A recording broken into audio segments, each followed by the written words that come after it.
hier, le parti au pouvoir, l'UDPS, vous avez reçu. Quel est vraiment le message clé que nous pouvons comprendre par rapport à votre perception?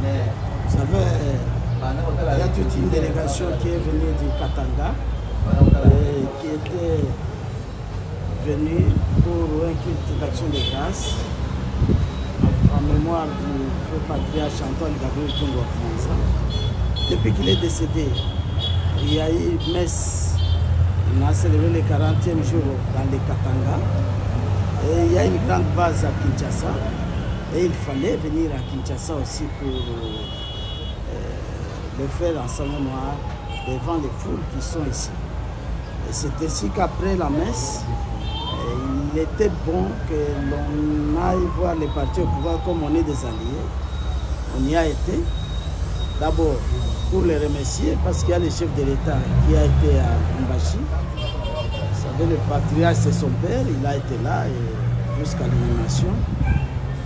Alors, tous ces soutiens moraux, matériels, financiers, voulaient que l'on aille quand même faire entendre la voix de l'UNAFEC pour que cette voix soit transmise au chef de l'État, au président de la République.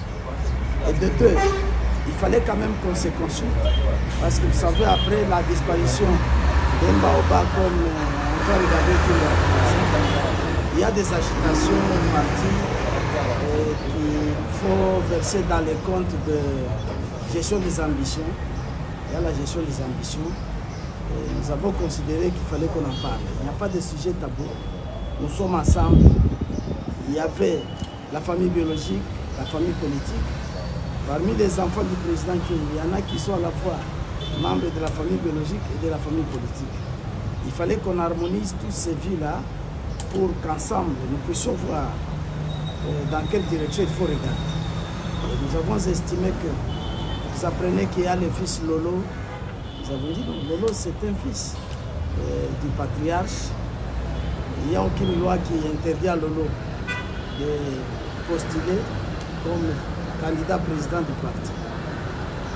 Lui-même, et Lolo, et tout le monde, nous parlons le même langage parce qu'il y a les statuts. À l'absence du président, c'est le premier vice-président qui le remplace. C'est ce qui est retenu. Même Lolo reconnaît ça, il n'a jamais nié. C'est ce qui est retenu. Ce n'est pas la couleur des Katama, c'est son expertise. Tout le monde est expert dans ce domaine. Comme nous voulons organiser les élections et que nous avons besoin des experts dans cette matière-là, moi je crois que, et mon parti a dit que Kadima convient. Moi je ne suis pas du Kassai, je ne suis pas frère au président Tshisekedi, mais Kadima convient. À moins qu'on nous dise qu'il faut mettre l'ennemi du président Tshisekedi à la tête de la scène. Là, nous leur demanderons des motifs pour lesquels il faut mettre cet ennemi-là. Sinon, ce n'est pas valable que l'on puisse agiter la population pour manifester. Oui, manifester c'est un droit, mais il faut le faire dans les normes. Lorsque l'hôtel de ville vous dit qu'il n'y a pas un correspondant officiel, on avait déclaré la commune de la Gombe, une commune nette, les manifestations peuvent se dérouler ailleurs. Et quand vous venez, moi c'est ici l'occasion d'apprécier et de féliciter la police, le professionnalisme et même le pouvoir en place. Parce que quand les gens chantent démocratie, démocratie, moi qui vous parle, et mon président Kyung, nous avons fait 2 semaines cachées parce qu'on voulait l'enlever et lui faire du mal. 2 semaines cachées. Il était interdit de mettre ses pieds à la frontière. Malade qu'il était. Au moment où son médecin l'attendait à l'Europe, on a dit il ne sort pas, qu'il meurt là. On est venu passer de la lacrymogène jusqu'à dans la parcelle. Il y avait des mamans qui avaient des bébés. Les bébés ont failli mourir à ma présence. Vous voyez. Alors si ceux qui nous ont fait ça commencent à crier démocratie aujourd'hui, moi je crois qu'il faut les soutenir dans la prière. Ils sont peut-être possédés parce que ce sont des criminels qui crient sur les lieux du crime. Là, je crois dire comme faire qu'ils doivent se taire. Ils doivent se taire. Ils n'ont aucune leçon à donner à cette matière. Nous, on nous a fait avaler une fumée terrible. Et je ne sais même pas qualifier les présidents qui ont failli mourir. Vous voyez?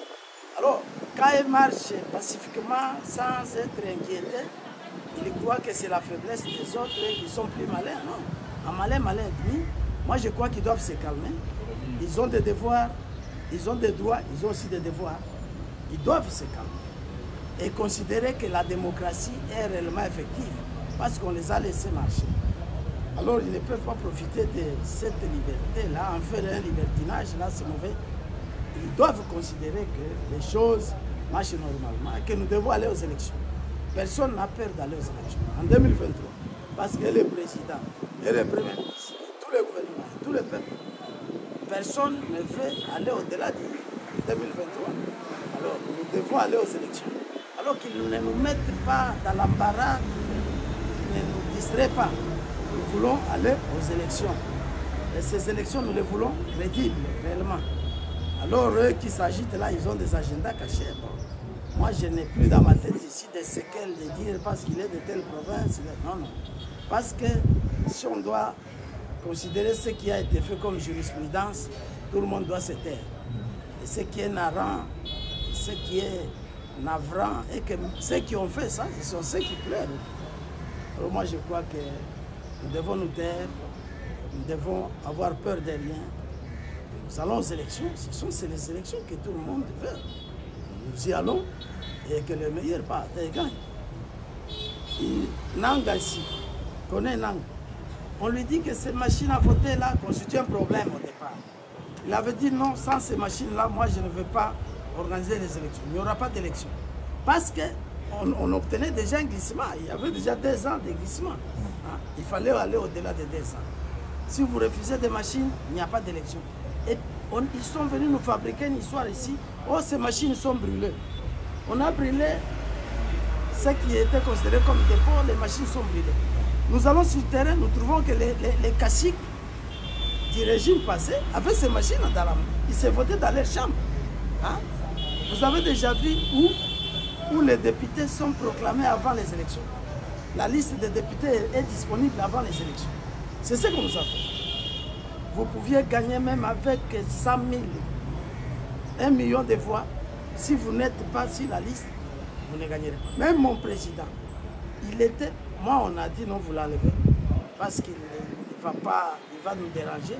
Le président qui on a dit vous l'enlevez, mais c'est parmi eux là. Les gens qui ont soutenu qu'il était le meilleur élu et que si on l'enlevait, il y aurait 20 décembre. Il fallait éviter. C'est ainsi qu'on l'a proclamé seulement à la télévision. Il ne connaît même pas le nombre de voix qu'il avait. Même quand il est mort, paix à son âme. Il ne connaissait même pas le nombre de voix. Vous voyez? Alors ils nous ont fait des choses comme ça. Et quand on veut remettre la pendule à l'heure, ils montent sur les toits de leur maison en train de crier, oh voilà, on a fait, on n'a rien fait. Nous voulons remettre les trains sur les rails. Les trains que vous avez fait dérailler, vous, ils doivent rentrer sur les rails. C'est comme ça.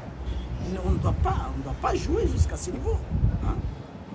Dieu ne les a pas nommés surdoués, non. Dieu nous a donné l'intelligence de tous. Et le Congo, c'est un patrimoine commun. Il ne faut pas qu'il y ait des gens qui considèrent que le pays devient leur bien privé. Non. Ils ne peuvent pas nous imposer leurs crimes. Hein? Moi, j'estime qu'ils doivent nous respecter et respecter tous les peuples. C'est ça. Là, je l'ai dit en tant que cadre de l'INAFEC, secrétaire général chargé des relations avec la fédération. Excellence, peut-être une toute dernière question. Il y a des sources fiables qui annoncent déjà la sortie prochaine d'un 2e remaniement du gouvernement Sama-Lukonde. Êtes-vous pour ou contre cela? Non, je suis mal placé pour répondre à cette question parce que c'est lui qui fait les remaniements. Si réellement remaniement il y a, c'est celui qui connaît quand il va sortir. Si c'est vrai, je ne sais pas. Remanié ou non remanié, nous avons un gouvernement qui se défend, on évolue, mais il envoie de l'appréciation du président de la République qui a ses objectifs à atteindre, qui s'était assigné devant le peuple. Moi, je crois que s'il va qu'il y a là où il faut retoucher, il les retouchera indépendamment de tout le monde. Ça relève de son pouvoir discrétionnaire. Je n'ai rien à commenter là-dessus. Ces rumeurs-là, moi, je ne vais pas verser dans les spéculations des rumeurs. Non. Moi, je considère qu'il y a un gouvernement dans ce pays Et nous avons un président qui gère des mains de maître ce pays et qui est en train de se battre pour relever les défis multiples qui sont dans notre pays. Merci, Excellence. Je vous en prie.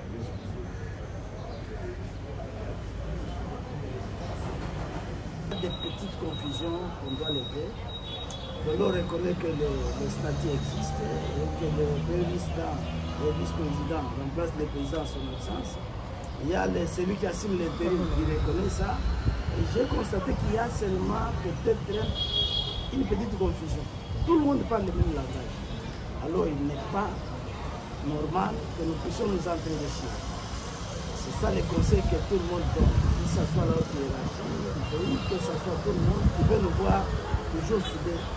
C'est ça mon point de vue. Je crois que les uns et les autres doivent mettre beaucoup d'eau dans leur vin pour que nous puissions cheminer ensemble jusqu'à l'organisation de notre convention qui va aboutir à l'élection d'un président. Je crois que c'est ça. Voilà, peut-être qui m'est arrivé lorsque vous en parler.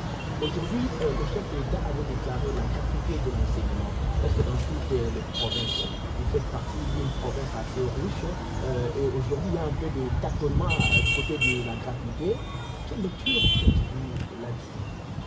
Moi, je crois que la gratuité est saluée par tout le monde. Sauf ceux qui sont animés de mauvaise foi. Parce qu'il y a ces parents qui ont beaucoup de charges. Quand on rend gratuit l'enseignement de base, je crois qu'il y a une charge de moins en faveur des parents. Ceux qui pouvaient donner assez de l'école primaire, ils pouvaient donner assez de l'école maternelle et de l'école secondaire. Et personne ne peut s'opposer à l'allègement de sa charge. Personne. Alors, on a constaté qu'il y avait une sorte de politisation de cette gratuité. Et pour votre mémoire, la gratuité, ce n'est pas le président Tshisekedi qui l'a instauré. La gratuité est assortie de notre constitution. C'est une disposition constitutionnelle qui était malheureusement veilleuse depuis plusieurs années et que le président Tshisekedi vient de tirer du bourbier et vient de l'appliquer. Moi, je crois qu'il faut d'abord l'applaudir et même l'encourager à alléger les parents de certaines charges. J'estime que ne peut être mécontent de ça que l'ennemi du peuple, que l'ennemi des parents, que l'ennemi de nos enfants qui étudient. Alors, il y a eu des agitations autour de la gratuité. J'ai compris qu'il y avait des agendas cachés. Il y en a qui se retrouvaient dans la misère, dans les larmes des autres, et qui ne voulaient pas que ces gens sortent de ces carcans-là. Vous estimez qu'il faut décourager et regarder nous tous dans la même direction, c'est-à-dire dans la matérialisation de cette gratuité, que nous voulons continuer elle-même au niveau secondaire et pourquoi pas universitaire, que le pays se stabilise d'abord, parce qu'un voyage de 1000 km commence toujours par les tout petits premiers pas, et nous évoluons, nous commençons par les primaires, nous allons vers l'avant. Et je souhaite que tout le monde soit calme, que tout le monde applaudisse, parce que tout le monde a des enfants qui étudient. Même ceux qui n'ont pas d'enfants qui étudient, par solidarité aux autres, ils doivent quand même s'incliner et applaudir. Sinon, c'est ça. Moi, je crois qu'il n'y a pas de confusion à faire là-dessus. Voilà, peut-être c'est la dernière question en ce qui concerne la CENI. Hier, le bloc patriotique, qui est constitué de FCC, le CID, ainsi que les autres, bon, c'était pas la manque de mobilisation, mais plutôt la police nationale a barré la route.